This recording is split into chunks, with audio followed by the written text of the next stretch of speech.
yeah? Tell me what you see. If you said you saw a farmer, you'd be correct. That's what I am, a bachelor farmer. It's the bachelor bit that creates all the problems. But I'll tell you what I really am. I'll tell you the truth.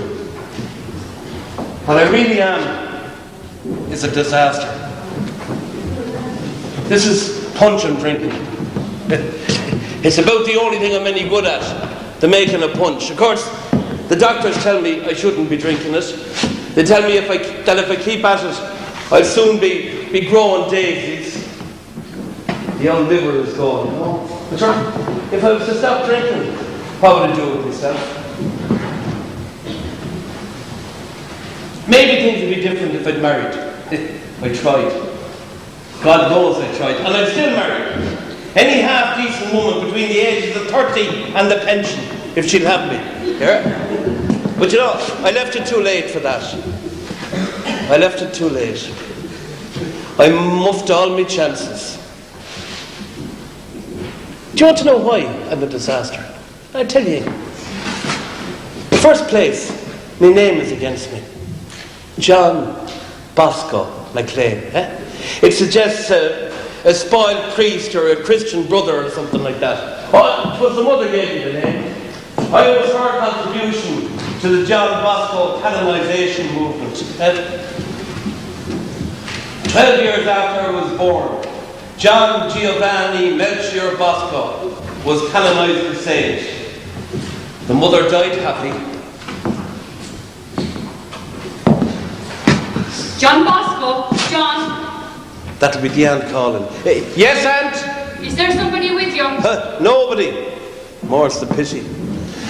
We had a heart-to-heart there recently, myself and the aunt. I was sitting here, cleaning the gun. She walked in out of the blue. I must have been talking to myself, because she thought there'd be somebody with me. Isn't there somebody with you, John? No. You've been talking to yourself again. 'Tis that bloody punch. That stuff is going to kill you. You know that, don't you? Yeah, I only take a sup now and then, girl. Oh, for God's sake, John. You drink far too much. Do you know, John, you're headed for a disaster. I've been meaning to talk to you for some time. Yeah? Will you please put that gun away and come and sit at this table? Right.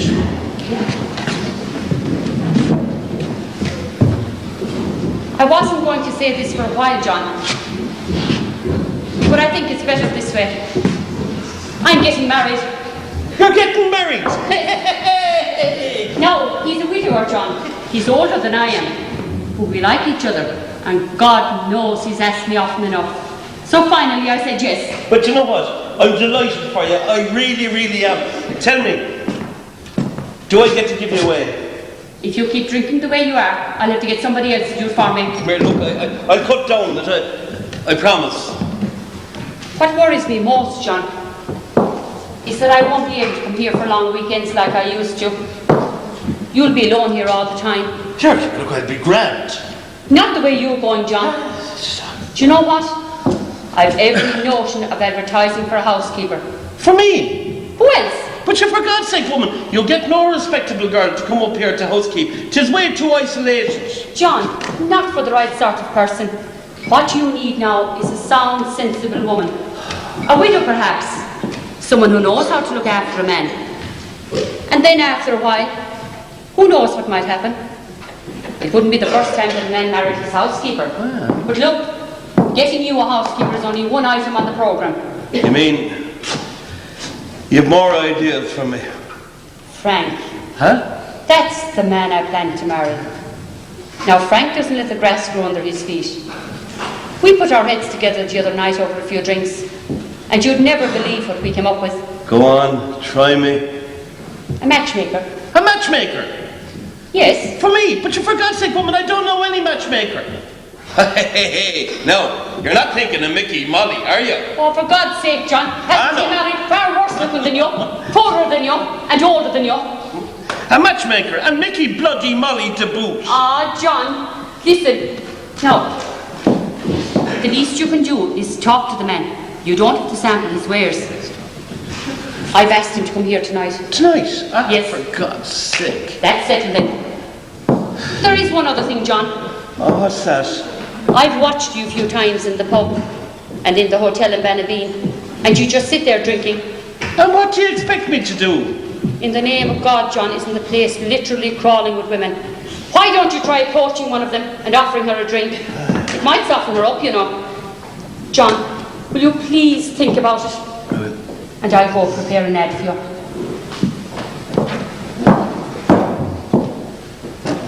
She hasn't a bloody clue what she's talking about. The young women of today burn gin and vodka as if they'd jet engines inside of them. What about it if it made them drunk itself? But what happens is they get cuter with every bloody dollar they take. Oh, I've been led up the garden path 100 times. I've nearly been there. But I've softened them up. But always some other fella came in for the kill. I've got them to lower their defences. But it's always some smart buck comes in for the KO, if you know what I mean. That's the story of my life. Nearly. Sure, nearly never bulled a cow. Ha! I've come close. Hit the woodwork a few times. But I never got the old ball in the net, if you know what I mean, you know? Ha! It's driving me crazy.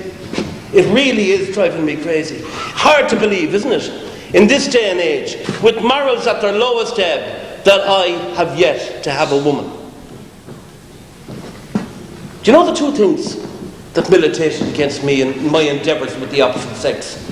I'll tell you. Number one, missioners. And number two, townies. Now for Tony you can read any class of a smart pervert from a built-up area. And missioners. In my halcyon days, the missioners had the wits terrified out of every likely girl, woman and even widow. I remember when I had this young thing lined up for the caper. It was way back when I had the baby forward. In those far-off days, a man with his own transport was halfway towards seducing his woman. Anyway, earlier that night, she had attended the mission, as indeed had I. Now, there were two missioners. This was a great gimmick in Tarney. You'd have the cross fella, and then you'd have the quiet fella, Marianne. All coaxing and cajolement. He'd never raise his voice above a whisper. Take our Father's holy faith, we will be true to thee till death. In the name of the Father, and of the Son, and of the Holy Ghost, amen. My dearly beloved brother, when evil thoughts assail you, in the dark of night, in the loneliness of your bed, pray. Pray for holy purity. Dismiss those lascivious desires sent by Satan. Pray for holy purity. Dwell not on the thoughts of lust. And then you'd have the cross fella. He'd rant and he'd roar and he'd rage and he'd spray the first 10 pews with showers of spittle. You have all your right in the match. You have all been burdened by the flame and drawn back your hand and clutched it on your arm with the pain. Imagine a pain 1,000,000 times worse. A pain that seals and blisters the entire body. A pain that cannot be endured, so awful is its everlasting agony. Can you imagine this indescribable torment? Well, this is what awaits every fornicator and degenerate masturbator in this church. Take our Father's holy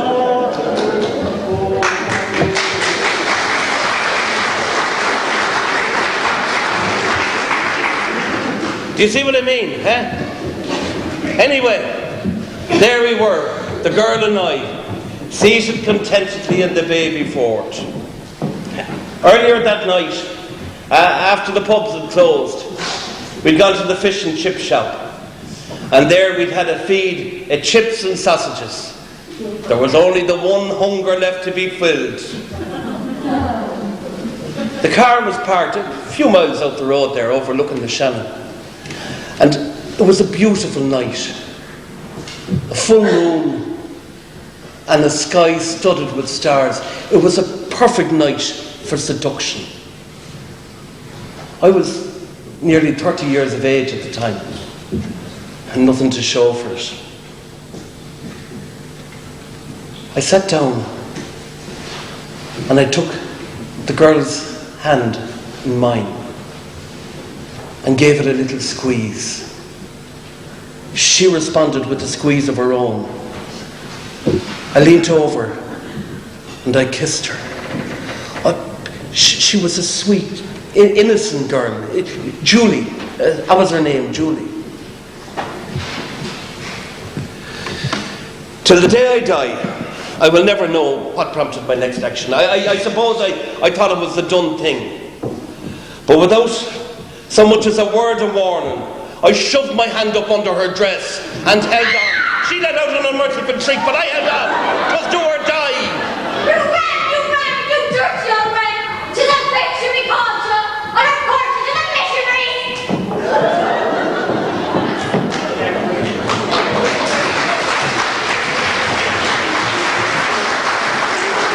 With that, she erupted out of the car and slammed the door in my face. From under her skirt, something had come away in my hand. I looked at it. I couldn't believe my eyes. 'Twas a rosary bead. I know what you're going to say. You're going to say, what was a rosary bead doing in a place like that? Well, I tell you, 'twas the mothers used to stitch them into the gussets of the knickers so the daughters wouldn't surrender. Oh yeah, 'twas the missionaries put them up to it. What is it now? John, look, what do you think of this now? Housekeeper wanted. Sensible woman over 30. Sensible? Ah, for God's sake, John, it's the word that's used, isn't it? Fair enough, fair enough. We don't want any doxies now, do we? Don't we? Of course we don't. Now, widow would suit to get for a gentleman of? 50. Well, we'll say early 50s. Here, fair enough, so. Farmer, transport to and from church, good plain coupe, apply box number, whatever. Sounds perfect. I don't know, John. It doesn't sound all right. Do you wish to add anything? No, that's grand. Have I omitted anything? No, from this? no, 'tis grand. By the way, John, I have been thinking, whatever happened to that nice girl I introduced you to at the nurse's dance a couple of years ago? What was her name again? Oh, Dora. Dora McMoon. Fine girl she was. You seem to hit it off with her as I can recall. At first, Jan. Then it just kind of petered out, I suppose. Look, John, I'll go type up this ad for you. I'll let you see the end result before I'll send it. Okay. Sensible girl, Dora McMoon. Probably married by now. Sure. Dora McMoon, huh? Another muff chance. This time, I resolved to bide me time. I didn't want her erupting out of the back of the baby Ford, like Julie. I remember, well, it was the aunt who introduced us all right, at a nurse's dance. Again, the car was parked, overlooking a river. Only this time, it was Cork City. I remember the street lights were reflected up off the water. And at one stage, 3 swans drifted down from the upper reaches of the stream and passed us like fairy barks. Beside me, Dora sat, breathing evenly and serenely. She was a fine, buxom girl, no shortage of anything by Dora McMoon. I was taking my time. The minutes passed. 1, 2, 5 minutes, 6 minutes, 7, 9, 10 minutes passed. I wasn't going to rush me fences on this one. Beside me, I heard her sigh. Then she sighed again and again, and then came a long, lingering sigh, more like a lullagoan. sweet John Joseph Alphonsus. Jesus Christ, are you dead or alive? With that, she slammed the car door in my face. This time, I'd been too slow. I heard afterwards, on the best of authority, that she was the hottest commodity between here and San Francisco. That's the story of my life. Too fast when I should be slow, too slow when I should be fast. What does it know? John, will I put it now the papers are just the local? Look, I don't think it makes any difference. Nobody reads these notices anyway. Oh, John, not all. There are some now who like it nice and quiet and peaceful. I know. Right, look, come here. I tell you what. In for a penny, in for a pound. Put it in every bloody paper. That's the spirit, John. One final all out of salt. Yeah. Now, sit down there, look, and check me out on this. Housekeeper wanted, age 30 to 50. You can make that 30 to 60. Very well. Required urgently, housekeeper, age 30 to 60, to cater for single farmer, early 50s. Late 40s. Very well, John. Late 40s, excellent wages and conditions, transport to and from church, good plain cook. Reference is essential now, mind you. Fair enough. Now, what do you think of it, John? Sounds great to me. Sounds perfect. Look, there's no harm in trying, is there? None whatsoever. Oh, I'll go and think of that, John. I'd had it in the paper before, you know. Oh, yeah. But not for a housekeeper. Nothing so prosaic. This is for the real thing. Young farmer, early 40s, wishes to meet nice girl, 25 to 35, own car, modern dwelling house, up-to-date farm. Here. I'd responses of a type at first, but you see, all the women that responded, they were twice the age they pretended to be. I tried again there recently. Lonely farmer, mid-50s, wishes to meet respectable woman with view to above. Look, I'd left it too late. I know now, with hindsight, that a woman's never too old. When you're as desperate as I am, there is no such thing as an old woman. John, you know Mickey Molly here, don't you? Yeah, everybody knows Mickey Molly. How are you, Mickey? Very well, Mr. McLean, thank you. Nice enough weather we're having these days. Not too bad at all, Mick, not too bad. A bit of frost last night, but of course that's a good sign. Frost is the way to settle the weather. Frost. It's all very well, of course, within the hidden doubt it. Shove up to the... Come here, would you like a bit to eat, Mickey? No, thanks, I'm only after the supper. Thanks all the same, Mr. McLean. Will I make you a nice cup of tea? No, thanks. I told her a chance to drop of what you're taking yourself. Oh, yeah, of course. Sorry, Mickey. Sit down. I'll fetch you a glass for you.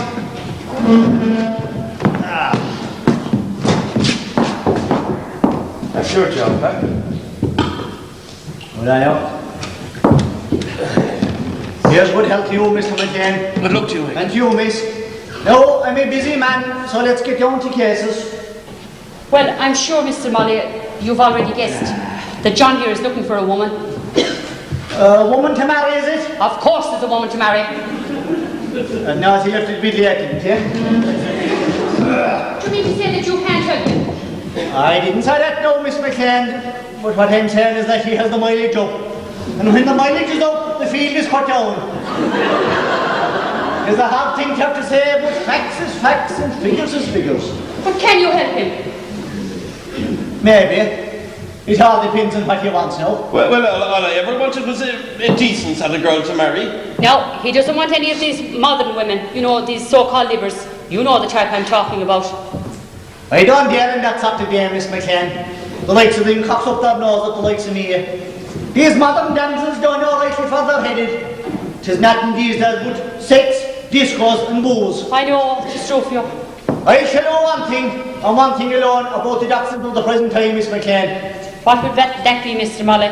They all wants the bull, and no one wants the calf. Oh, in the name of God, all John here wants is a plain, decent woman, if that's not asking you too much. I know what he wants. But there's first of all, however, a few few questions that must be asked. No man like that going, but 'tis me that will have to face the firing squad if things don't work out in the marriage bed. When the works collapse, the engineer must answer. Now, Mr. McLean, my lovely yes man, answer truthfully and all will be well. Go on, ask your questions. I can't. I can't. Why can't you? A lady's ears might prinkle. Oh, I get the message. Just for a few minutes now, Mr. McLean, just for a few minutes. Now, John, my lovely decent man, your exact fancy, so as we can go as near as we can to meeting what you want. I don't know rightly, Mickey.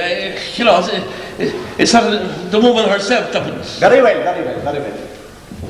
Now listen here to me. Do you want laying up team? Range your butt here. Would you go for Ranger or then the Stone Church? Would you go for a Holy Josie or one that has forgotten daughter?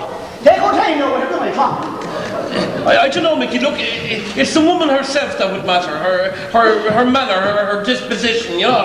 My lovely innocent man, there's no comparing a girl's manner before marriage with her manner after marriage. As many don't fortune man knows his cost. Would have it all right, as all that we live with her now, not me. That's the purpose of these questions, to find out exactly what you want and to divide that by what we can get for her. Well, look, Mickey, I'd like a nice, sincere sort of woman. Someone I can get on with and be friends with and be seen out with, if you know what I mean. All right. Okay, Mr. McLean. I think I'm getting a fairly clear picture of our requirements. Now, Mr. McLean, we'll start to deal with the personal stuff. Personal stuff? Your personal accoutrements. My what? Just answer the question now and all will be made known. You strip good. Look, Mickey, what's the purpose of this kind of question? What are you like in your pelt? Jeez, I meant to take that to mean, what am I like in my nude? Yes, what are you like nude? Well, I'm no Adonis, but I'm no bag of bones either. Is your belly slack? It's slack enough, I suppose. Is your legs bendy? No, my legs are good. Are your natural belongings intact? Natural belongings? Your undercarriage, man, is it in good repair? I suppose so, Mickey, but look, what kind of woman would want this kind of information? I don't understand. It's not the woman, Mr. McLean, but the woman's handlers. Her handlers? Her mother, her father, aunt or uncle, whoever is the guardian. You see, my friend, these marrying books aren't all they seem to be. The mother or father will want to be sure that you're possessed of the equipment to fulfill your side of the bargain. God almighty, just like a bull inspection. No. It is no inspection. Your word will do, you're a man of honour. There's many though who would want a cert or a photograph. You're a man of honour, your word will do. Many the innocent girl, Mr. McLean, got his sucking and found herself straddled by a man with no battery in his flash lamp. It happens all the time. Men will boast, you know, and women, foolish enough, will be deceived and disappointed. Look, I can get a doctor to vouch for me. No, you don't say so, you. That's all right now, it's all right. Well, look, there's nothing wrong with what you're referring to. Well, that's good. I'm glad that part of it is settled now, because that's always the trickiest part of the question. By the way, is the house free for a woman to come in? Your aunt, she won't be a lodger. Oh, good God, no, the aunt's getting married, Mickey. I might be engaging a housekeeper, but if it was and a woman came in, I'd dispense with her services naturally, like, you know? Very well. Are you free tomorrow night? Yes. Can you present yourself at the Crossroads pub? Oh, yes. Alone and unaided. Yes. At the hour of 9. Very well then. I'll introduce you then to a lady by the name of Mary Macy. I'll sit and talk with the two of you until such time as dice is tied. I'll leave it here on the voices then. Mickey, what's she like? It's not what I think she's like, but what you think that matters. Tell us, Mickey. I'll bring them out to the prayer and you can put it through her paces. Tell us, look, is she presentable? She's a dainty bit. No one will deny that. She has a nice make. She's nice and she's firm. She's not excitable, and she won't vex and she won't snap. She's a kind little mare by any reckoning. Tomorrow night at 9. Tomorrow at 9. Be there.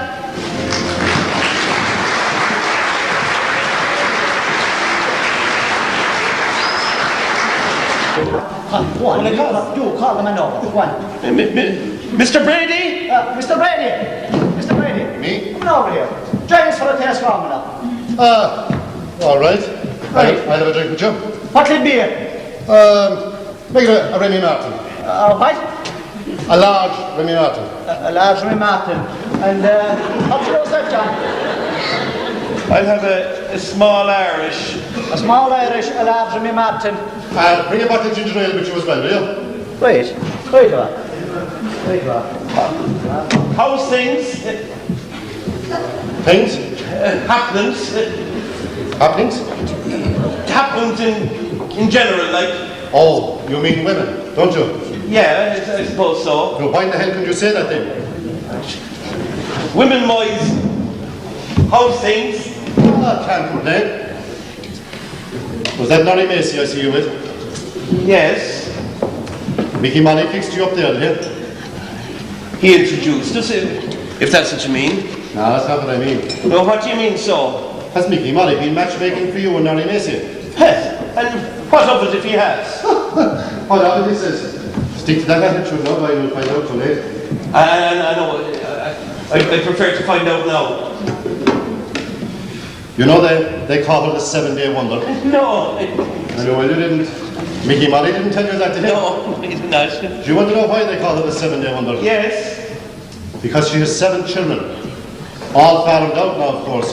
1 for every day of the week. I didn't know she was married before. Oh, neither married before nor after. For God's sake, all the children, huh? Oh, all served by visiting dignitaries. Band salesmen, show band musicians, mobile kitchen operators, itinerant evangelists, take your pick. Oh God, I'd never have guessed. Ah, a little soul, Nari. She'll marry you too, of course, if that's what you want. Yes. But there'll be a clause.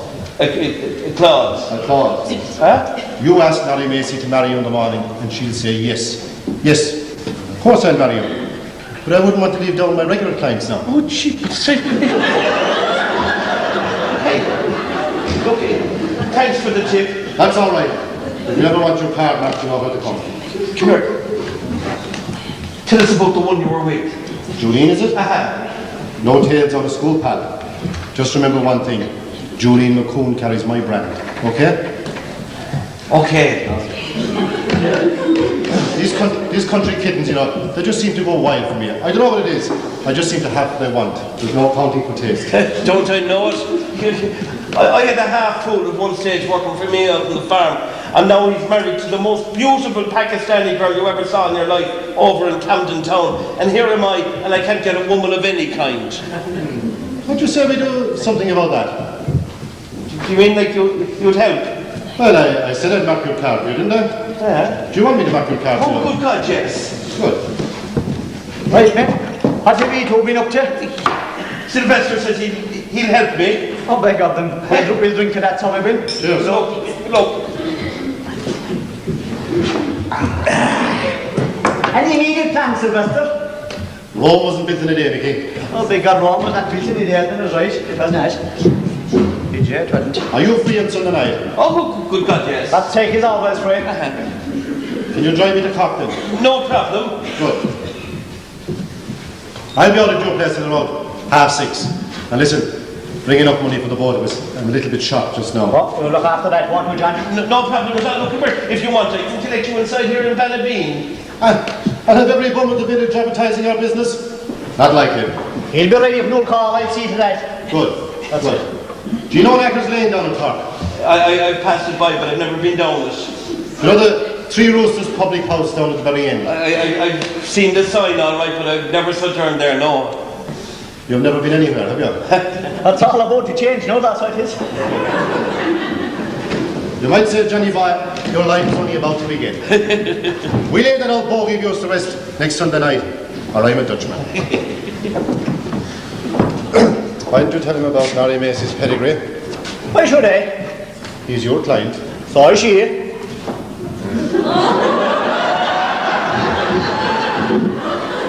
Until Sunday night, my friend. You're with the right mentor now. My track record is impeccable, and I go back a long way, you know. I was seduced by a 60-year-old deserted wife when I was 15 years of age. And after an auspicious beginning like that, I've never looked back. Is that music I hear? Sylvia. Shall we dance, darling? Very good.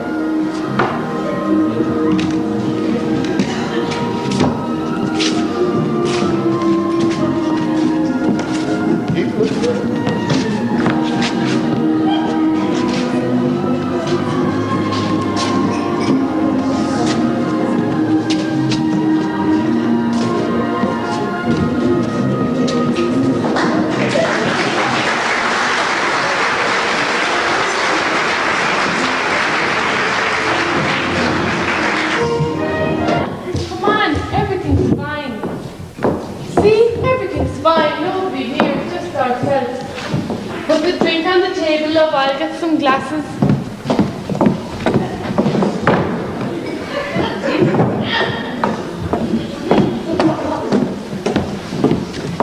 You got a full bottle of vodka, a whole full bottle. Sylvie was right, you're a pig. That you, Heather? Did you hear me? Is that you? Don't panic, Johnny, for God's sake. It's only my mother. Oh, good God, your mother! She's well used to this. What I mean is she's well used to visitors. Are you all right, Heather? Yes, Mother, I'm all right. Best give me a few pounds. You keep it happy. I'll just take two of these. That should do it. Pour a drink for yourself now. Don't go away now. I'll be right back.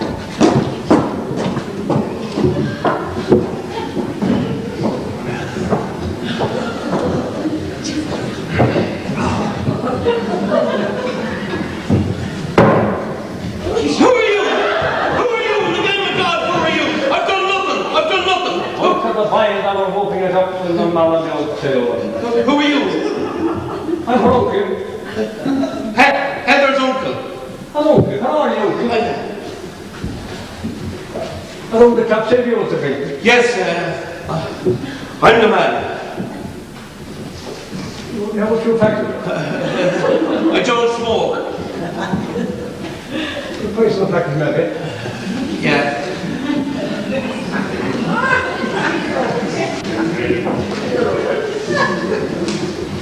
Price of a pint. Mother, not that. Mother!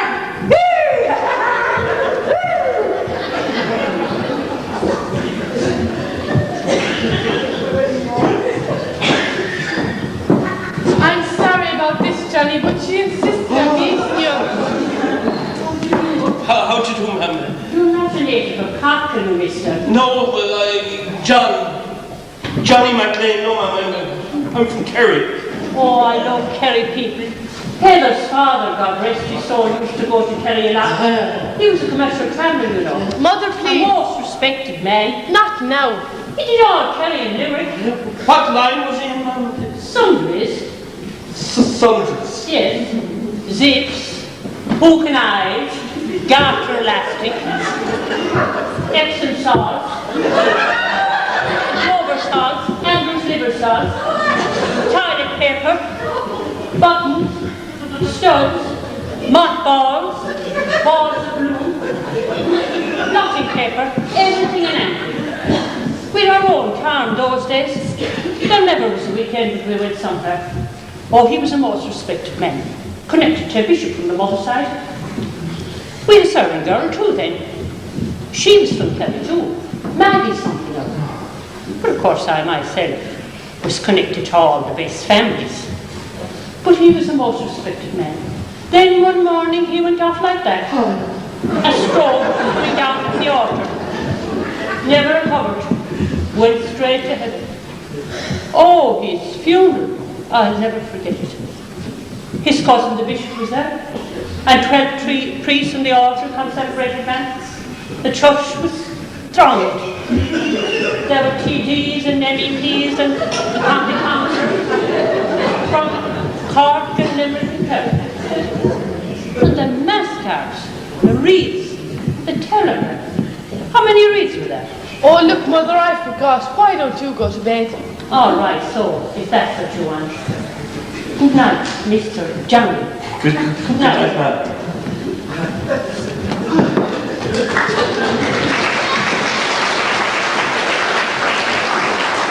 You mustn't take any notice of her. Let's have a toast. To us.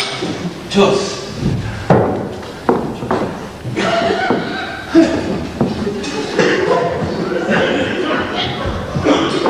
Don't put it there. It won't be worth tuppence. Put it in the wardrobe. I won't be needing it again tonight. Do you go out with many girls? No, I haven't been out with the girl in ages. Undo my back button. Will you, Johnny?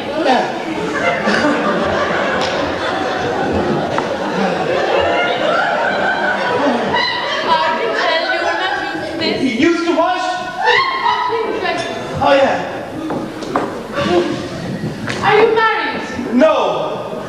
I was engaged once to a doctor, a surgeon in the regional. We had date fixed, cake ordered, guests invited, everything. Oh, what happened? He died. Oh, dear. Car crash. Oh, yeah. I could be married tomorrow if I wanted. Yeah.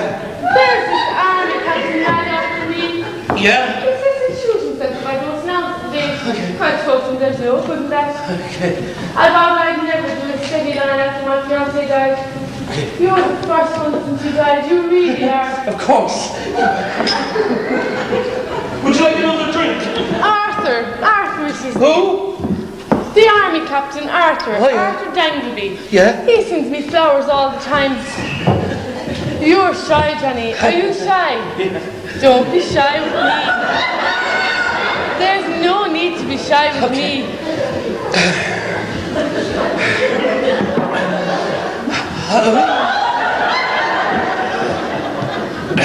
My hair must be a sight. No, your hair's lovely. You're just saying that. No, honestly, it's lovely. Drink.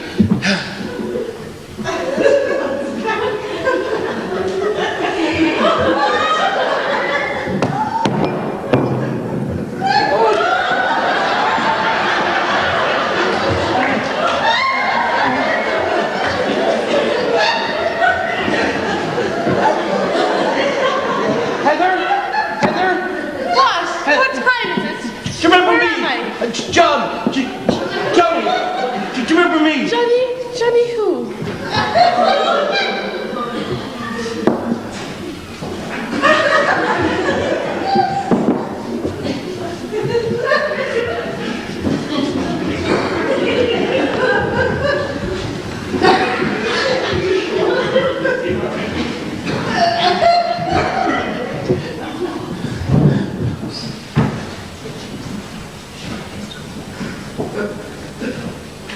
Good night, Heather.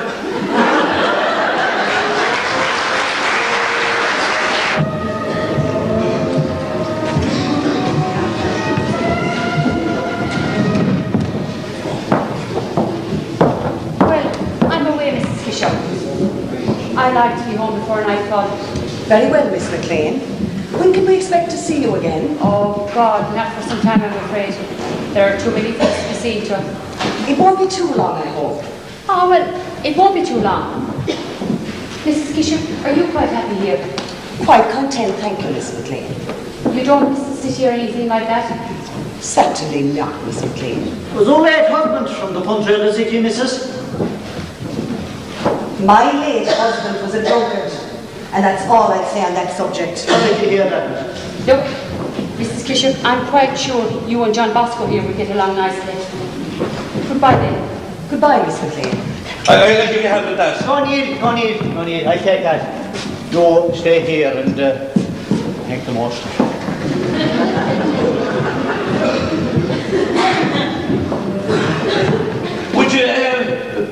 Would you care for a drink?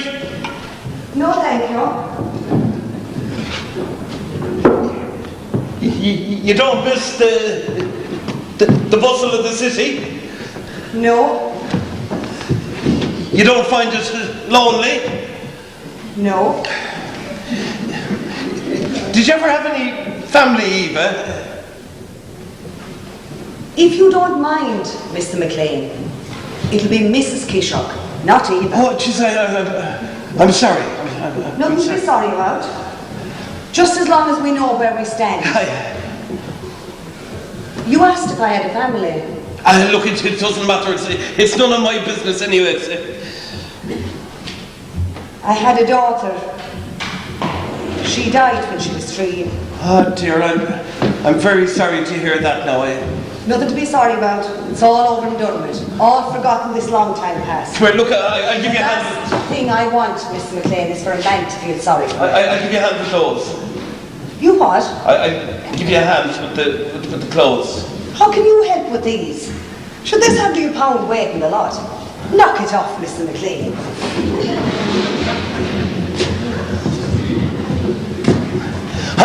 I'm afraid the social life around here leaves a lot to be desired. I'm not here for the social life, Mr. McLean. I know, I just mean that if you feel like a drink, there's a bar down the crossroads. Not too bad. Mr. McLean, there are a few things I'd like to make clear. I have far ahead, so. No offence intended. No. But if the cap fits, you know what you can do. I will not, under any circumstances whatsoever, be going for a drink with you. In fact, I won't be going anywhere, at any time, with any man. I hope I make myself clear, Mr. McLean. Look, I'm just trying to be sociable, Mickey. I've been through this jig too many times before. And I find it's important to get the message across early. There will be no familiarity, no confidential chit-chats, no outings, no lingering pats on the posterior. Let me finish, please. I'm not saying you're that kind of person, Mr. McLean. I'm merely stating my position, based upon past experiences. I'm your housekeeper, and nothing else. If I wanted that other kind of jazz, I certainly wouldn't hang around here. I'm laying all this on the table now, in case we should happen to get our lines crossed in future. I want to make my position crystal clear. Just trying to be sociable and make you feel at ease. Well, it's not necessary, I assure you. Right. You just let me carry on with my job, and you'll have no reason to complain.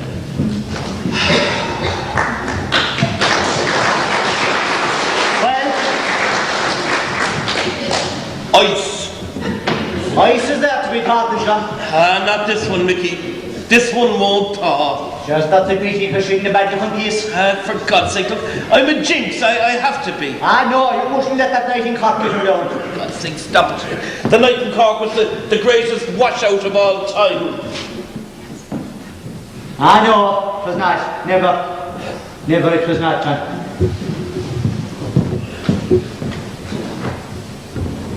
Whoa there,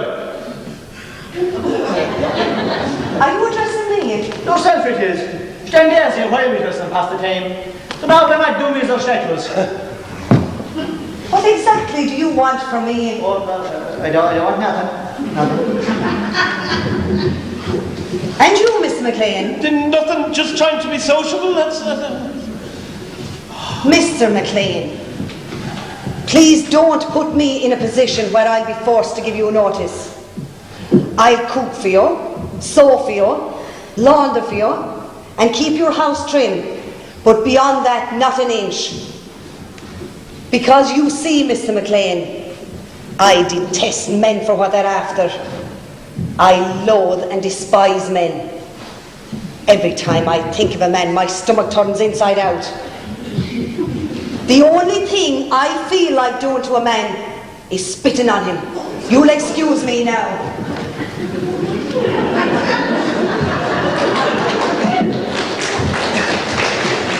You can feel the cold draft after her. It's as if an iceberg is after passing by. Icebergs melt, John, when warm air circulates them. Not this one, Mickey. This one won't talk. Basically, John, there's 3 types of women. There's no cold, no warm, and no hot. Your warm woman is your best woman because there's enough warm women to go around. So therefore we lift the cold and the hot. Your hot woman is all appetite and consumes too much too soon. So we'll lift the cold, I'm afraid, John. Not this one, Mick. This one will not talk. Don't be too sure now, John. I know more about women than you've ever dreamed of across your life. No, look. And 'tis my guess, because a woman inside there someplace, and she's trying too hard to conceal it. I lay a naked variable to call you that this damsel can be taught, John. Not by me. Not by me, Mickey, my friend. Look, slowly but surely I'm beginning to see myself as others see me. You're at the countryside is littered with slowly withering blossoms like myself. We're in excess of quota. We can't be paired or matched off. People laugh at us. We're good for a giggle. Look at me. Over half a century without raising a flag. Over 50 years without a kill. Ah, no, you're not being fair to yourself. Do you know what really gets to a man? What really makes him feel ashamed? It's when a woman laughs at you just because you're a man. Dirty old men, they call us. Because we dare aspire to have a woman of our own. It's not fair. There's a gentleman at the back door, Mr. McLean. Did he give a name? He says he's Monsignor Brady. Oh, that'll be the bold Sylvester. Aye, show him in, so please, Mrs. Kishop. The right man now in the right place. Here, I'm not too sure about that, Mickey. Invite him now to the spring show. A talent like this deserves a marrying in our capital city. You never know what he'll land you into, and that's what counts. Anything is better than wilting away here in the hills. I don't think it'd make any difference, Mickey. Out of no way. How are you, Sylvester? Will there be anything else, Mr. McLean? No, you're not retiring already, are you? Any objection? No. Who is this ravishing creature, John? Oh, sorry, Eva Kishok, this is Sylvester Brady. Mrs. Kishok, my new housekeeper. Housekeeper? Huh? Well, some fellas have all the luck. How about a sandwich, Eva?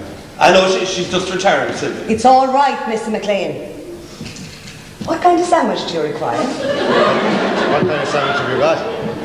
Ham, cheese, mutton, tomatoes. Excellent selection, Eva. Get a ham sandwich and give it lashes of mustard. Will you? And don't be long, Eva. I'm starving. Eva, I'll soon deceive you. A sexy little bit, John, your Eva. You need a blow lamp to thaw that one out. No blow lamp needed there, my friend. That's just a facade, a defense mechanism. The right man in the right place with the right approach is more than a match for you, Eva. Interested? She's made it quite clear she's not interested in me. That doesn't answer my question. Of course I'm interested. Dang it, man, he's interested in eating his female. Good. You bide your time and I'll soften her crust for you. Soften our crust indeed. With what? With the common grease of guile, my man. The common grease of guile. Your sandwich, Mr. McBride. Lovely, Eva. The night is young. Won't you join us for a while? I'm sure you'll excuse me, Mr. Brady. Your breakfast will be on the table at 8:30. Sit down there, Do you see what I mean? You'll never come around a dame like that. And I tell you, Johnny, that beneath that cold exterior churns the red lava of passion. She's a walking volcano, man. You'll just be there when the gusher comes in, and I'll promise you a crucible of lechery no man has ever tasted. Even your bones will melt. I am to make a jug of punch, John, and Sylvester and myself will review our strategy. And what array of blemishing beauties have you first tonight, Mickey Money? Well, now, I've been going back over my list. He's passed through nights, and it's only a matter of time, I said before I turn up with the right one. Alright. If you like, I'll name a few likely mares for your approval. Speckles Nora Tordromagona, farmer's daughter, 40. And it's so called because the belly is speckled with freckles, as was seen when she wore a bikini to her father's made some short years ago. I can't place it up hand on me, keep it going. There's a married near Grotto next to her house. Keep talking. A stand of screws at the left, who take the Bannabean Road. What colour of hair, sir? Black one there, gold the next. No. She was at the farmer social in the Bannabean Arms last December. So, was that? We'll cast our mind back then and see if we'll remember a girl as was wearing a green frock that left her bare long entire broad of her back. Ah, I have it. Right. A liberal old soul, God bless her. Yes. Widely known for her kindly nature. Reformed now, I dare say, and anxious to settle down. Too long on the road, too long on the tooth. Well, she's young, but neither is she old. No. She's 60 if she's a day, Mickey. And what are we looking for? Indeed, only someone to make our beds for us and wait out here and keep us company for the rest of our days with maybe a leg thrown over now and again. There's no Miss Wall and no Rosa Tree going to make her way up here, Sylvie. Fine take it. Let's see now. Lispy Susie.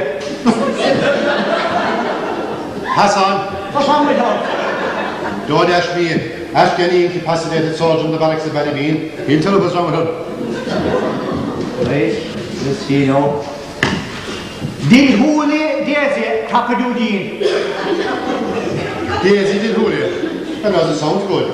No, this is a good little get. As sure as there's mate in the butcher shop, this is a good one. Maybe it's the fact now, Mickey, that she's a small bit too good. Well, what's to say for something he won't do much better now than this?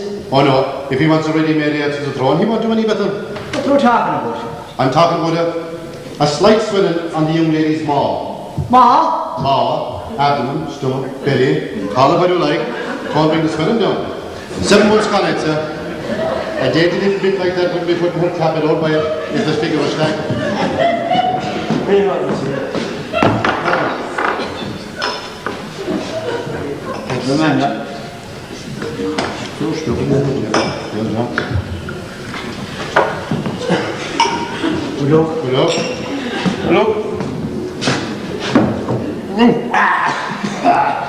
I got John, that's an almighty brew. But Nasi has a way with punching, yeah? I prefer if I had a way with women.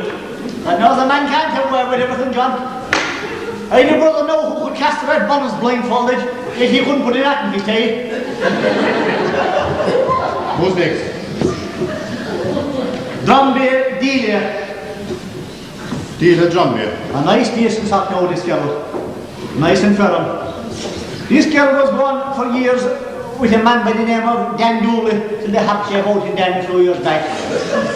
Now Delia showed an interest in the marriage stakes again. The picture is beginning to emerge. Proceed.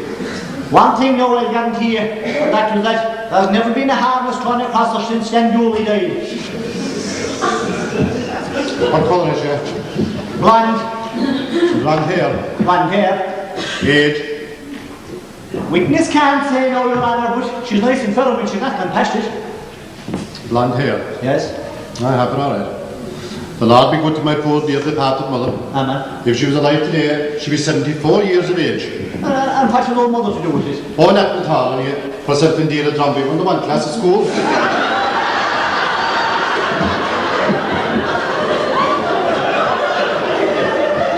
Who's next? Yes, and that's only one more candidate now, so for it. Last but not least, huh? Kent. Nelly of the Tory in the Gareth Kent. A A perfect lady, know this one. Lady Kent, sounds familiar. You know her? Do you know her, John? I do. She's a Protestant, isn't she? Sure, all the cancer Protestant, John. Would you marry a Protestant?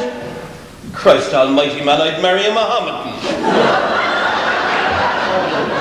Details. A perfect lady, know this girl. 31. A nice, shy, sort of a girl that never lifted her skirt unless just for the call of nature. Look, Mickey, I wish you wouldn't be so crude about women. Why don't you not up to this, Mickey? No, then as I tell you. The brother, Willie Kent, a smart bit of a squinty bitty timing, you know where. And sure all the poor bastard ever wanted. But it was a woman. I got a woman for him. Now the sister is free. And you tell us you're a paragon. A good living girl, all right, yeah? I got you in a paragon. Mickey? Yes? What's the catch?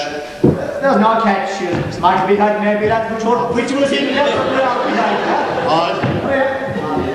A bit odd. That's what I say, the small bit hard. And she the same Lady Kent that thinks she's the black banana? But not all the time, no. No, not when she thinks that she's Princess Margaret.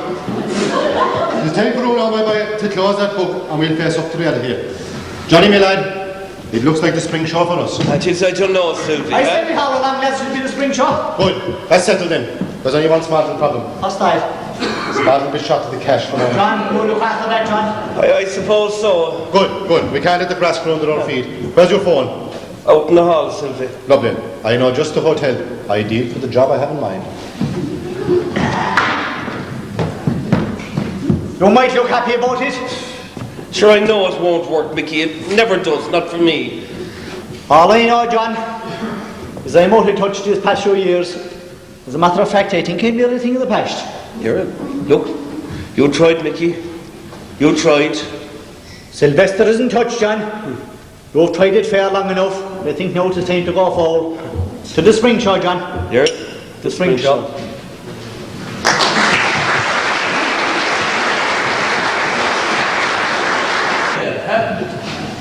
Another assault on the impregnable fortress of my dreams. Here I geared myself up when I was ready to go. And the next thing was...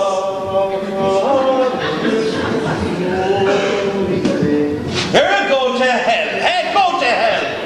Go to hell. Hey. I never thought of that before. Some of them must end up there, I suppose.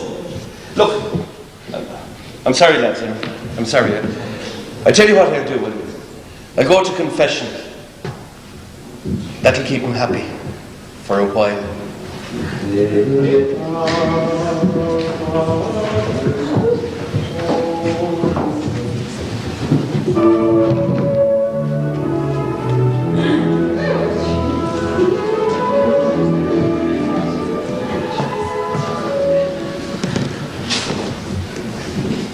Bless me, Father, for I have sinned.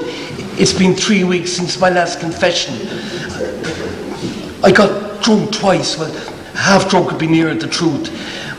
I took the Lord's name in vain twice, and I had occasion to use intemperate language.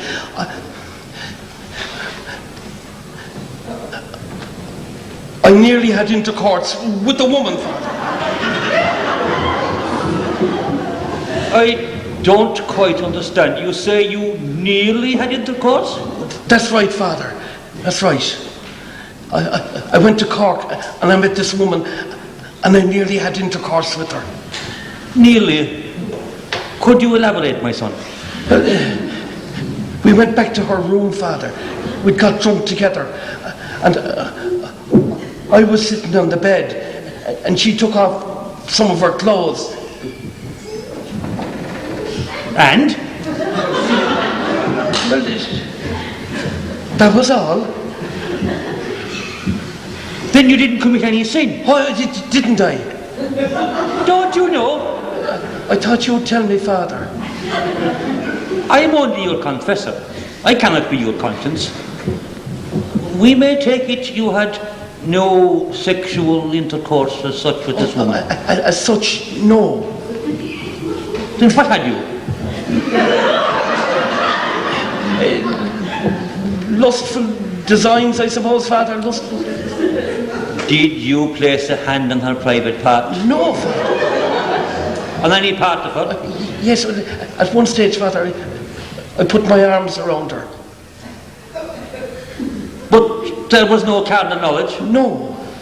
Then what had you? Look, I've explained to you already, Father. And I don't understand. Look, I went to Cork. I met this woman. We got drunk together. We went back to her room.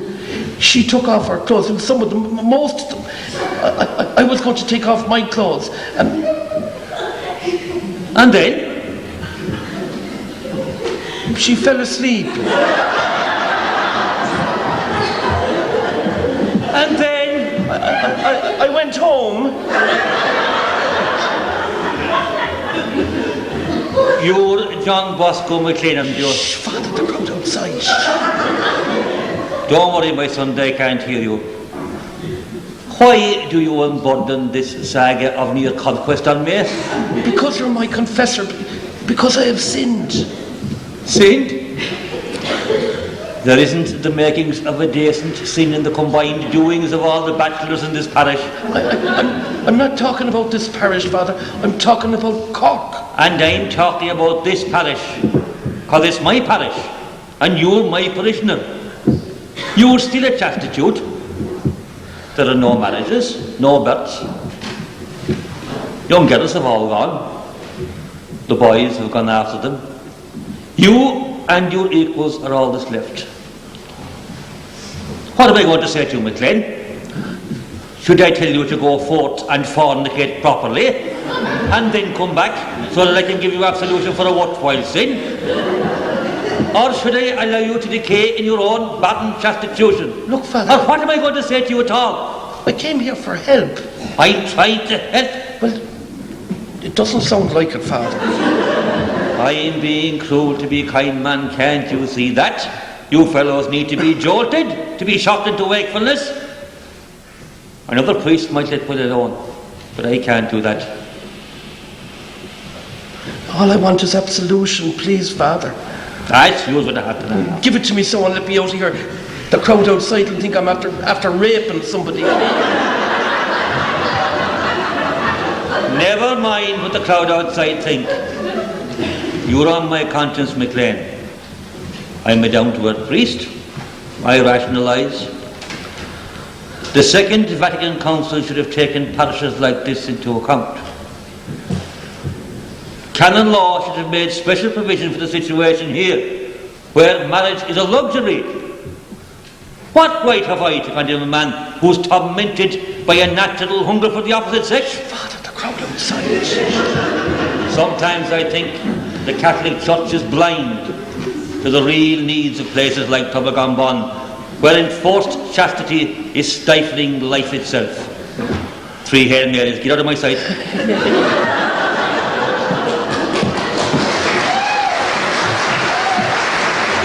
Do you know what?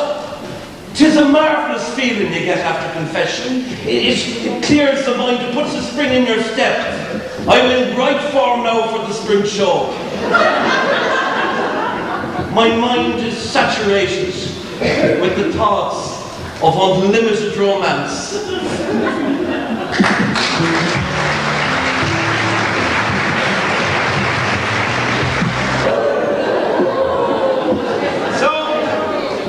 Here I am, all dressed up and somewhere to go, the spring show.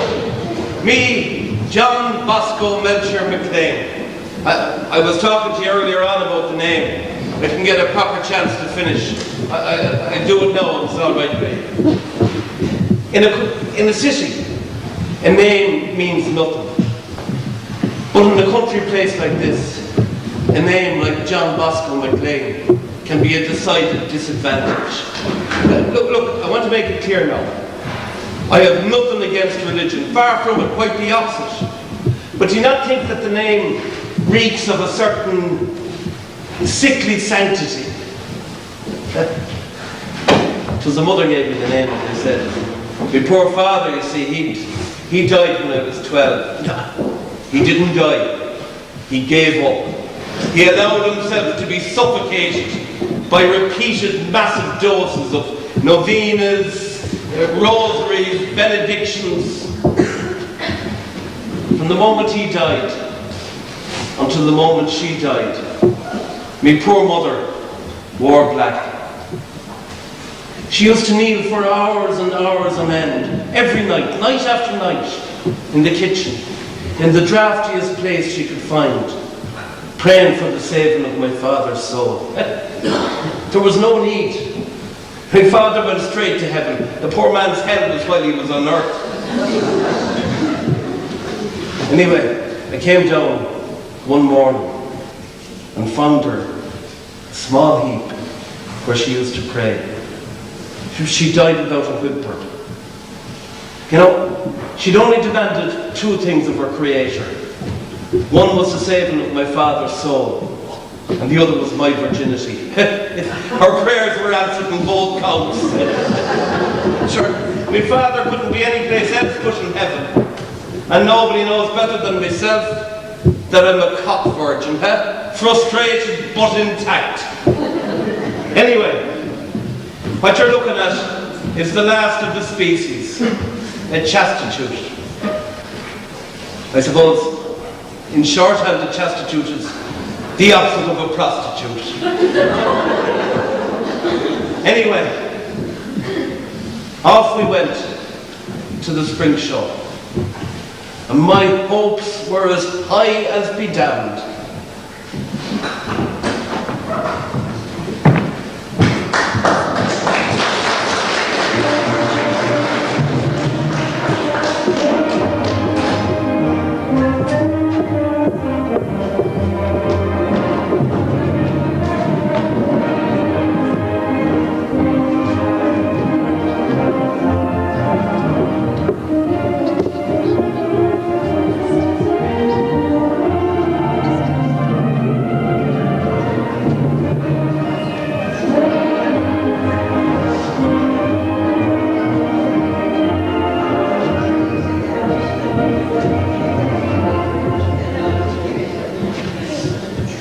How you said the drink? I'm very well exhausted. There's a bar over there, but Let's not rush our fences now. They look like a likely pair. Jesus, Sylvie, they look a bit standoffish to me. I lay out for you that the right opposite. You game? Jesus, Sylvie, I wouldn't know what to be saying or anything. Just stick with me and shut up. Right? Right. Baldo! Baldo! Here, boy! Baldo! Baldo! Well, where the hell have you got to? Baldo! Baldo! Do beg your pardon, ladies. It's my dog, you see. You wouldn't by any chance have seen him, would you? What sort of dog? An Irish wolfhound, answering to the name of Bonzo. No, certainly not an Irish wolfhound. No. I'd have noticed. Suzanne? No. No. No. Bonzo! Bonzo! Here, boy! Bonzo! Bonzo! Bonzo! I do beg your pardon, ladies.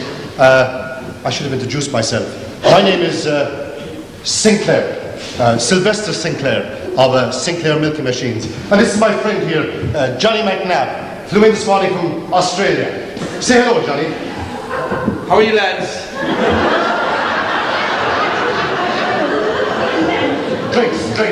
Drinks. We must have drinks. Young fella? You get him, John. Yeah, young fella.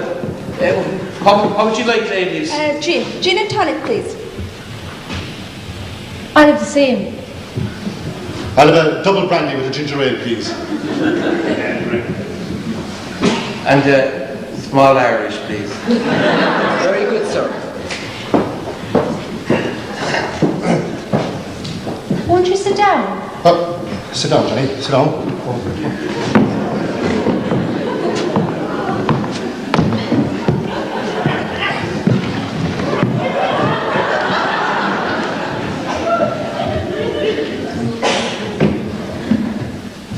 Have you got a stand? Have I got a stand? Oh yes. It's at the other end of the ground. I take it there, but it's far too crowded now. Miss Trudy. You can call me Trudy. Oh, Trudy, yes. It would have to be Trudy. Johnny, you know, and this is Oh, Suzanne. Suzanne.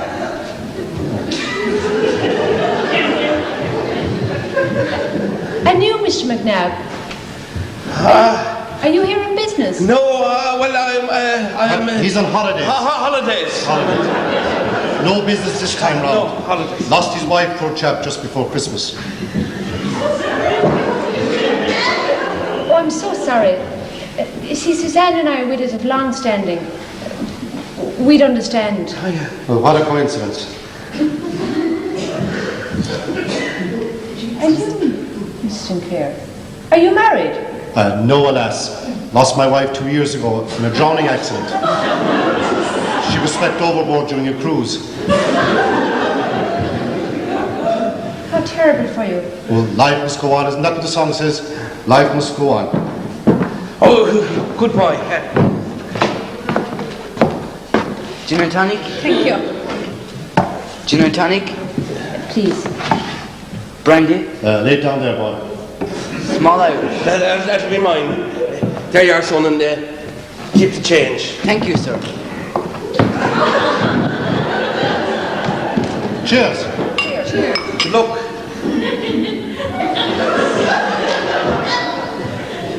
I have a feeling we met somewhere before, Trudy. Last Easter, Fairy House. No. Ascot, then. No, I've never been to Ascot. Oh, good heavens, Bonzo. I forgot all about him. Trudy, why don't you and I try and locate the secretary's office and report the loss of my dog? What a wonderful idea. Shall we bring our drinks? Right.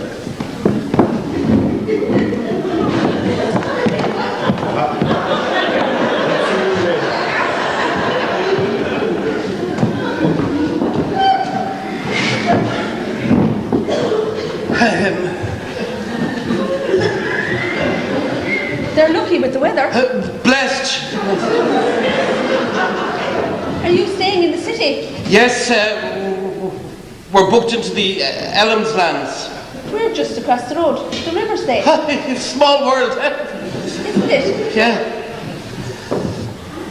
Are you really an Australian? No, I'm not. And I didn't fly in this morning. And his wife wasn't drowned because he never had a wife. I guessed.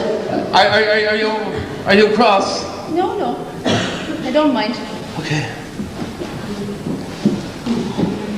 Are you married? No. Ever? Never. How did you escape? Sheriff, I suppose I just couldn't con anyone into it. I don't believe that. It's true. I would have married anybody. I've been lonely. I know.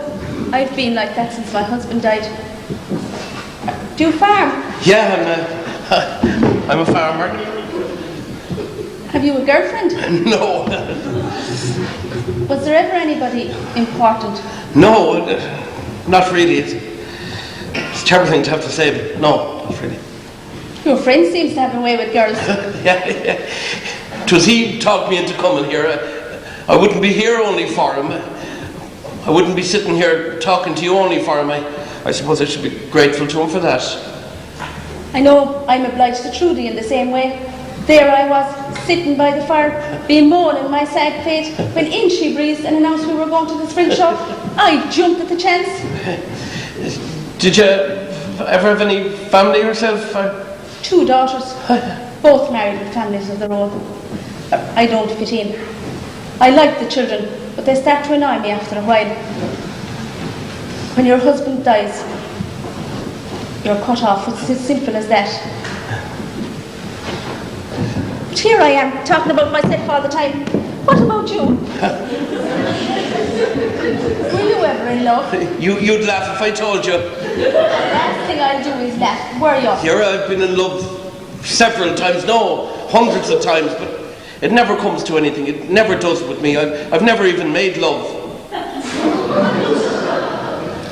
I'm so sorry, I shouldn't have said that. Why not? Sure, look, I hardly even know you.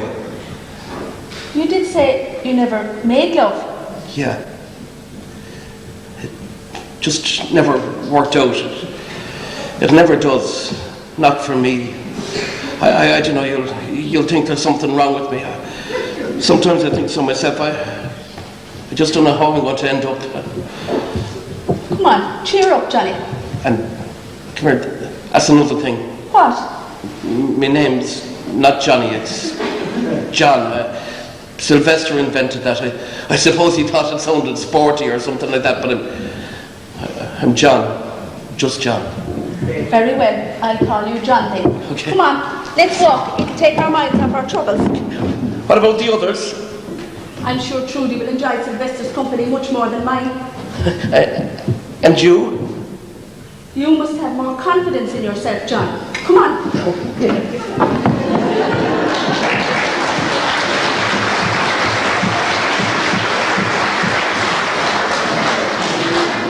You know, I didn't know what she was getting at when she told me I should have more confidence in myself. You know, it is a terrible thing when a man doesn't know whether a woman's given him a hint or not.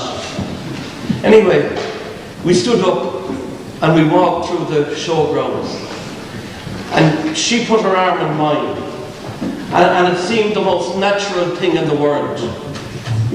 Now and then, she caught me looking at her. And she just smiled. We had a lovely evening. And then we went back to her hotel. And I found myself standing in her bedroom. I didn't know what to do or what to say.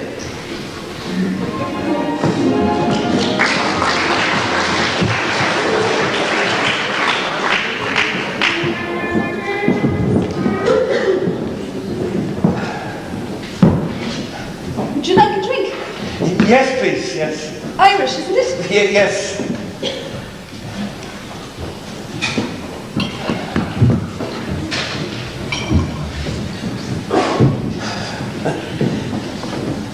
Cheers. Good luck to you. Let's drink to the future. To the future.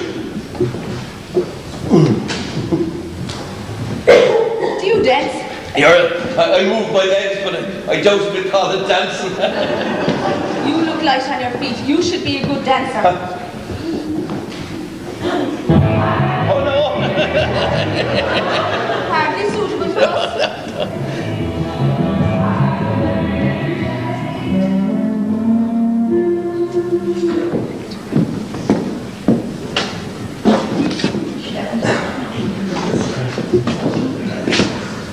Here's to come back.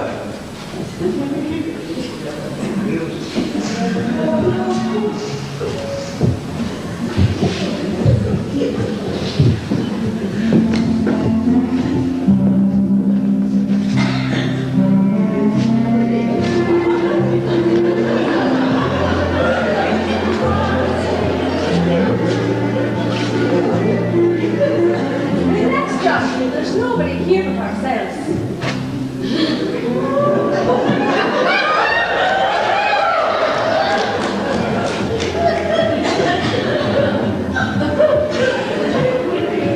You fix your drink. I'll go and change.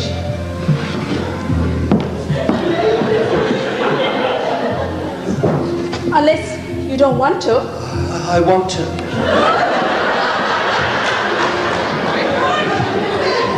I won't be long. Be ready for me.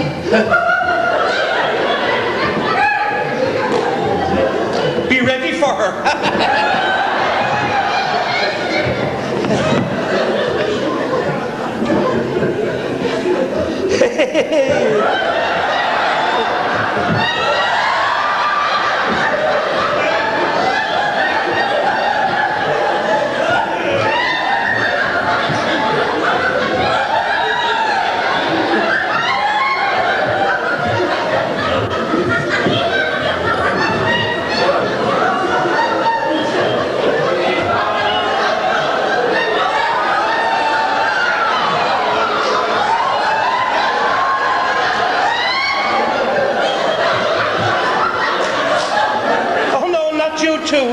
Oh, good God, what am I going to do? Oh, no, go ahead, go to hell. Not you too. He shall be chaste above all things. He shall be modest in dress. He shall not scandalize the purity of woman. Oh, good God, what am I going to do? What'll I do? Oh, good God. There was this man, this lecher. In the tavern, he plied this woman with drink upon drink. Then he took the hapless creature to his hotel room, and there he had his pleasure, his lustful, animal pleasure. That night, as he lay in bed alone, a sudden spasm seized him.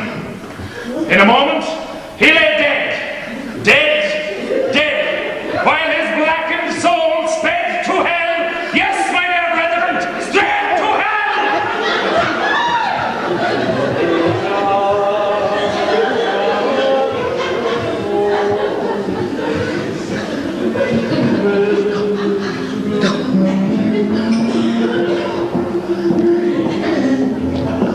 What's wrong, John? Nothing. It's all right now, John. You're not worried now, are you? No. You want me, don't you? Yes. Thank you.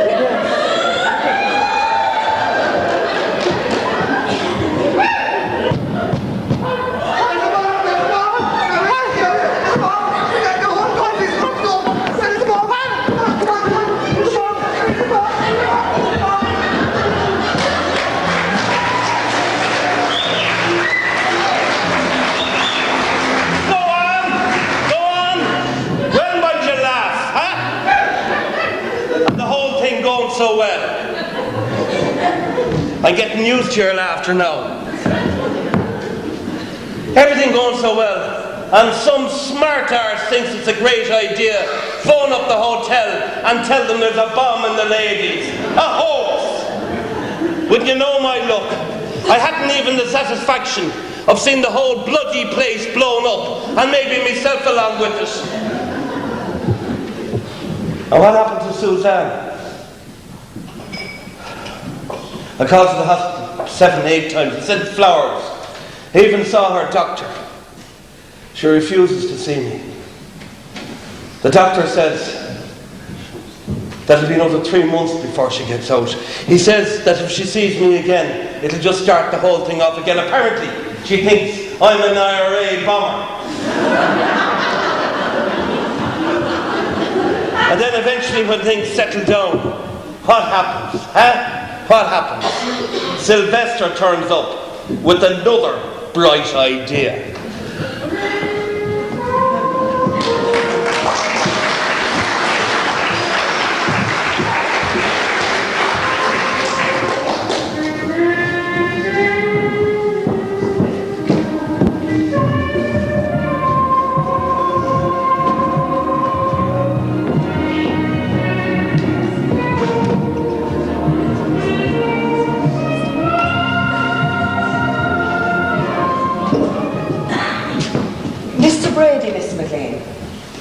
How many times have I to tell you to call me Sylvie?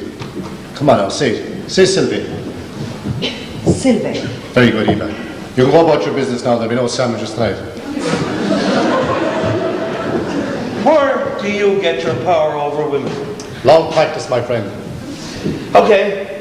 What brings you here at this hour of the night? Pour me a drop of that brew and I'll come right to the point. You know, old Brewer has passed on. The bookie? Yeah, the very one. And what's Brewer's death got to do with your arrival here at this hour of the evening? I have a proposition for you. Yeah? With old Brewer gone, there's a vacancy for a bookie shop in Ballybeen. Yeah? I can muster £2,000 if you put up 2 more. After expenses, we'll divide the profit straight down the line. What do you think? Hold it. I know nothing about the business. No, you can leave the business side of it to me. All I want is your cheque for £2,000 and my solicitor will drop the agreement. Right now, I've no notion of writing a cheque for £2,000. Do you want her? Who? Eva. Do you want her? Are you trying to make an idiot out of me? Have I failed you yet, have I? No, but... Look, it wasn't my fault you missed the open goal at the spring show. If I got her for you, would you have her? Here, of course I'd have her. Good. That's all I wanted to know. I have this damsel tape, man. And when she's broken down, there's nothing will satisfy her. Can't you picture it? The two of you alone here on a winter's night, sitting down watching telly in the kitchen. She fills your glass and then her own. And then she moves on over and sits in your lap. And then she runs her fingers round the back of your neck. And then she kisses that bowl behind your ear. A savage, passionate kiss. And then she drags you to the bedroom. I envy you, man. I really do. When will you ask her? What's wrong with right now, this very minute? Do you think will she agree? Are you coming into business with me or not? You'll have to give me time now. No time to think, I need to know right now. Are you or aren't you? All right. Good. Now, I lay the foundation for you.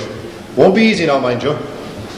But at the end of the month, you'll get your money's worth. Now, you get out to the pub, give me an hour or so, and I'll get down to business. Right. Right? Go on. Come here. You won't. I won't what?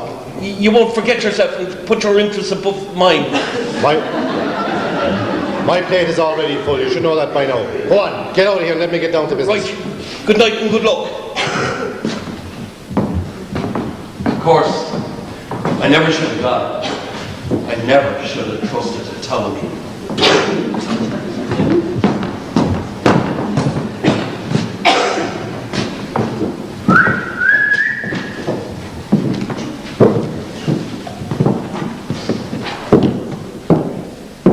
Where did he take off to at this hour? The pub. And why didn't you go? I said I'd speak in his behalf. He's a manky little runt. I said I'd put in a good word for him. Don't make me laugh. You can pretend, can't you? Why should I? Come here. I said come here. Come on, slut. Come here.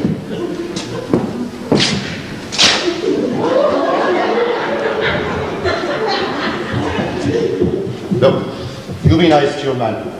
Dangle your commodities in front of him. Be so near and yet so far, and we'll be sitting pretty by the end of the month. You take a lot for granted, don't you?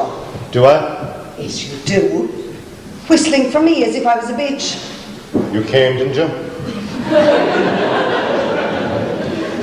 Come on now. Don't be coy with me. But do you want to spend the rest of your life in this wilderness? Sure, I'm only here to put by a passage to Canada. That makes two of us. I've debts all over the place. I have to get out of here as well. Look, you stick with me, and we'll be in Canada by the end of the month. You expect me to go off with you out of the blue? You have some neck, you have. Why don't you just shut that sexy little mouth of yours? Come here. I said, come here.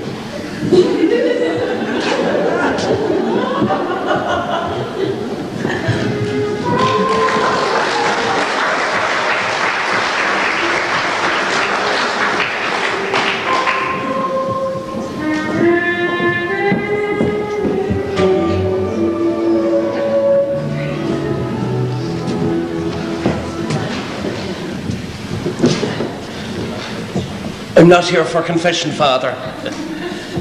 Then would you mind leaving the box? So the others may be helped. There are no others, Father. I waited till they were all gone. Why are you here? I have a notion, Father, of joining the priesthood.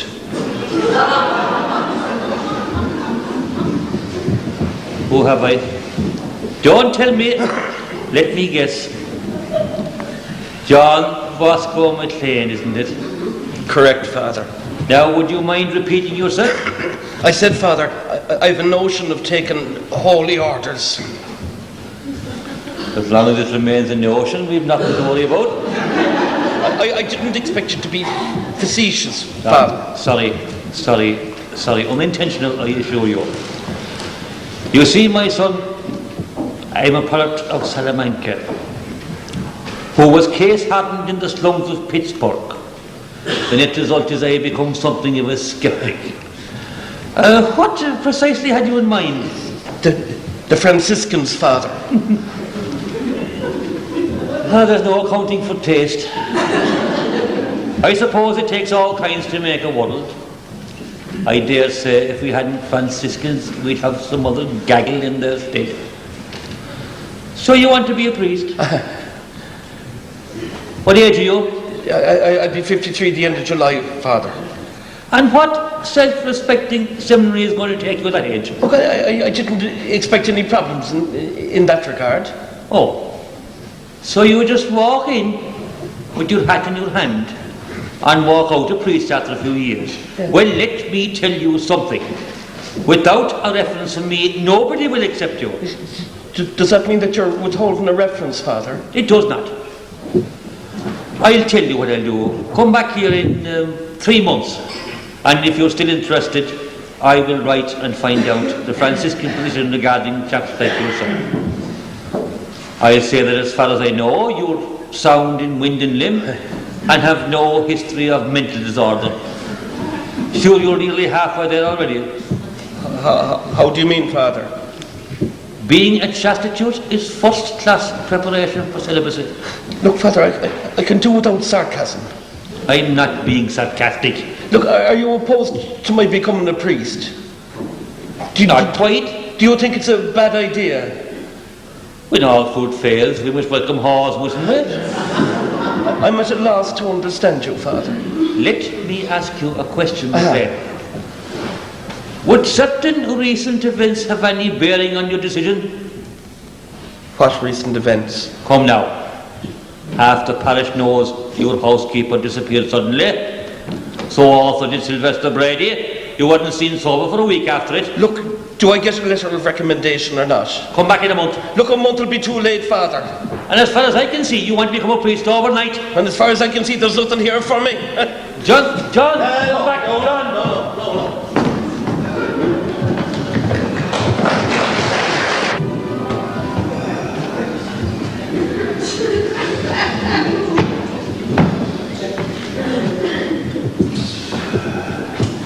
There are times when the only thing to do is booze it out, huh? Drink till you're stupid and fall asleep.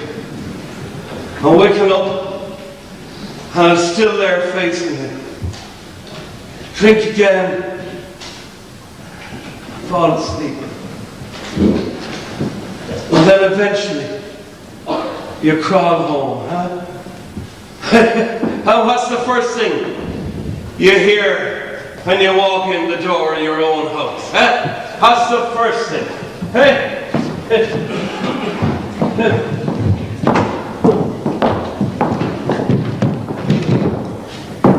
Hail Mary, full of grace, the Lord is with thee. Blessed art thou among women, and blessed is the fruit of thy womb, Jesus. Hail Mary, full of grace, the Lord is with thee. Blessed art thou among women, and blessed is the fruit of thy womb.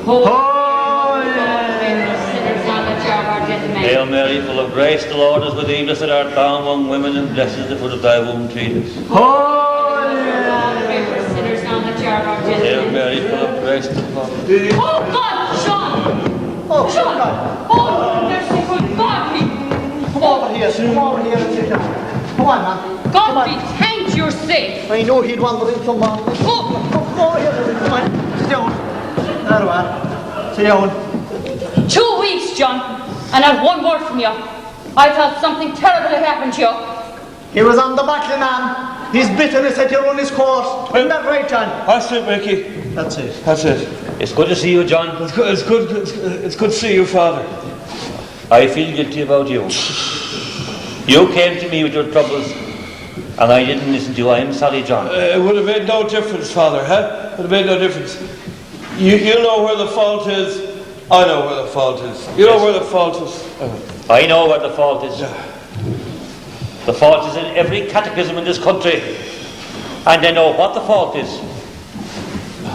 The fault is that men, like you, John, take sex far too seriously. Oh, merciful Godfather, what a terrible thing to say. It's true, Miss McLean, unfortunately. I'm with you, Father, all the way. Some takes it so seriously, it has them driven off their heads. It has us all driven off our heads, Mickey. Including myself. Father. Oh, don't worry, Miss McLean. I have the protection of my years, if not my power. I don't think I quite follow you, Father. I'm sure you don't, ma'am. But if you sat in the confessional like I do, you'd wonder whether marital sex or single chastity cause the most problems. Husbands complaining their wives are frigid. Wives complaining that husbands are trying to make prostitutes of them. And bachelors like your nephew here, devouring booze to stifle the nature rising up in them. Merciful Godfather, Those are terrible words for a priest to utter. We must do as the church teaches. Oh, have no doubt I uphold the teachings of the church, but my sympathy are with those who suffer. Father, if we allow our animal passions to get the better of us, where in the name of God will it all end? I'm not talking about animal passions, Miss McLean. I'm talking about sex. Oh, Nature must have its fling. If the world is to feel free, it matters, Father. That's right, Mickey. I'll go now before I say too much. Good night, John. I leave you in good hands. Right, Father. I'll see you all, Father. I'll pray for you, Miss McLean. We'll all pray for him. That's the least we can do. Unless you have a better idea, Mickey. Go on, Mickey. Have here, no, John. Everything will be fine from now on, John. Right inside you. Your purgatory is behind you, and there are joyful times ahead. Not for me there aren't, Mickey, my friend. Not for me. Not for me. Sylvia's gone, you know. Yeah. Good riddance. Gone for good and glory. Yeah. And left the door open behind him. And left who standing there? I'll tell you who. Julian McCone from Tubbernaroon. She'll be at the crossroads dancing tonight, the same as always. Only this time she'll be a filly without a hobble, a filly without a winkers, a filly for, you might say, to be waiting for the right man to be nobbled. Or so maybe you'll throw the rest up for him. No. I give it one last go. This will be the last go. Well, fair juice, you can't bet no more horse. All he wanted to smell the powder and he's away to the field action. Drink up, John. Drink up to Sunday night and Julian McCone.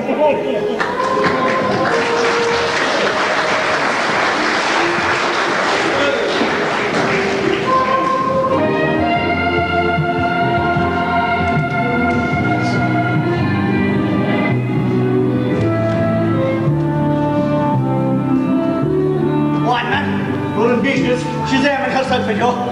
There's no obstacle to right tonight. You prophesied correctly. She's here and she's with it now. She is. Go on, off you go. That's it, go on. Go on. Dance.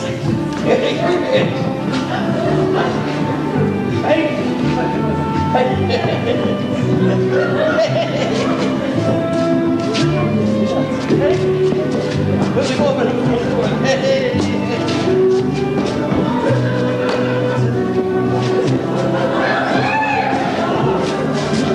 Well, now it must be said, because to be ashamed not to say, I never see such a well-matched couple at the dance floor. He brings out the festive. Yeah, it is the other way around. I couldn't dance to keep myself warm. So modest, that's what you are. Sit down, Athea, now you can drink. A whiskey for yourself, John. And what's for yourself, miss? I'll take the same as Johnny here. Right you are. Are you comfortable? Oh, good God, yes. Not a small bit heavy even. Are you sure? He was never more sure about his wife. Oh, John. Never so sure Mickey it's his wife. You'll dance that one? Come on, Johnny, I'm here to be sedated. I'm your boy. You listen, you said that you want to be exhausted to be yourself, girl, before the night. Hey, great.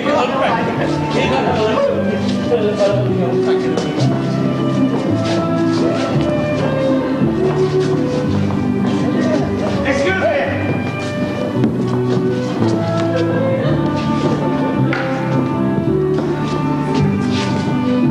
Excuse me. Yes? Hey, you excuse me, I have the same right to excuse you. But it isn't an excuse me, you say. I know.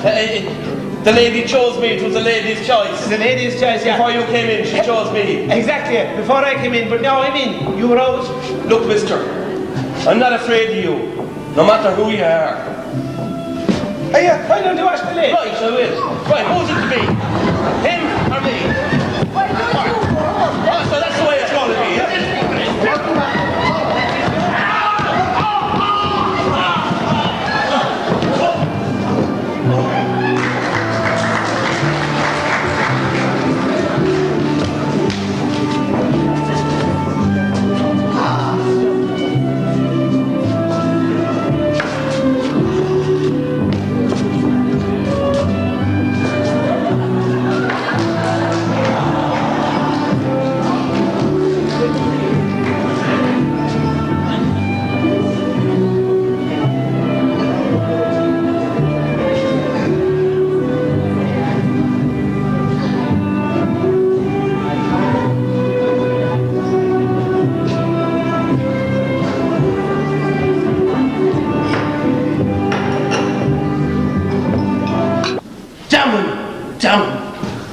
Damn the Tony. Damn all Tonys. There should be a union in every parish in this country to keep out Tonys. God damn it, in the event of there being certain commodities coming on the market, the local fellas surely have some rights, if you know what I mean. Strong measures should be taken to control these bucks from outside the area. They should be deprived of their vital organs, and these should be transfixed on telegraph poles and piers of gates as a warning to other would-be seducers from outside the area. Oh, good God. You could say it all started with these missionaries. I will never forget the way their robes billowed as they scoured the parish for confession dodgers and assorted other transgressors. Let our Father's holy faith, we will be true to thee till death. Oh, how hearts beat high with joy. My heart didn't beat high with joy. It beat high with terror at the thought of hell. Are you prepared to roast in hell's fire for all eternity in exchange for one moment of animal passion? I never had one moment of animal passion. That's what bloody well has me the way I am. There is no outrage more hateful to God than when a man made in God's likeness lures an innocent girl along the road to damnation. If you think all young girls are innocent, you're a fool. Do you think God's a fool? No. Do you? No. Take your beads in your hands and repeat after me. I will be true to my Catholic faith. I will shun the society of all those... What's right of you to dictate to me? Why should me and my unfortunate equals be chosen above all others to preserve our virginity as if it were some sacred relic? Why us? Why me? Virgin of pure faith. You took away my dignity. Without my dignity I am nothing. You made me feel ashamed. A man can have a woman almost any place on earth, except in this damn place.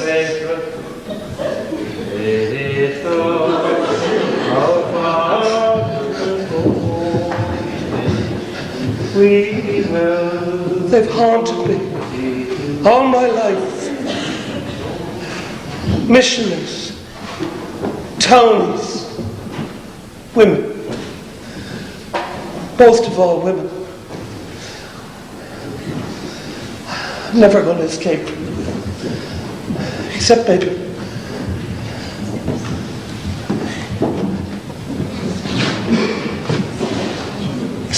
one way. I could have blown my brains out while I still have some shred of dignity left, while I still resemble, in some way, the man I'm supposed to be. So here goes. They can say what they like, and I'm gone.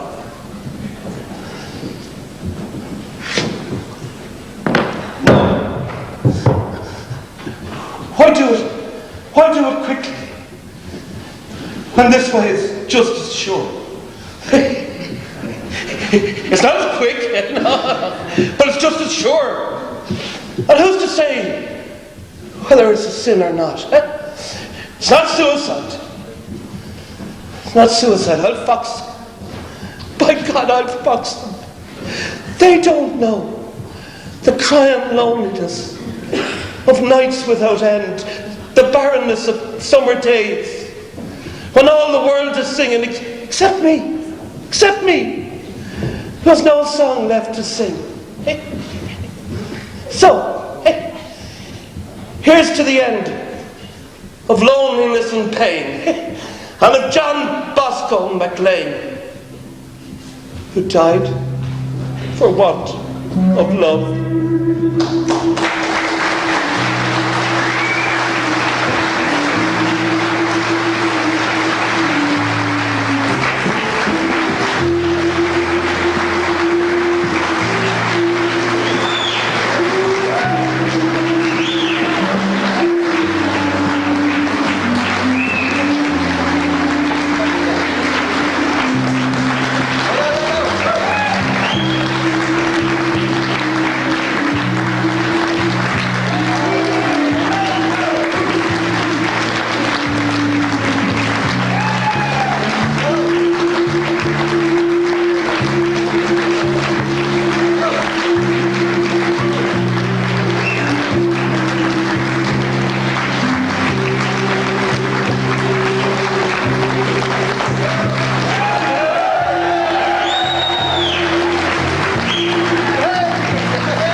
You were a brilliant audience. Thanks very much for coming. Lovely to see a full house in Glyn. Personally for myself, brilliant to see a full house in Glyn. I hope you enjoyed the play, did you? Yeah! As you can see, we have an enormous cast. There's 22 of us all together here, and it should be impossible to single out everyone. We have newcomers and old comers came back to them. Give them all one round of applause again.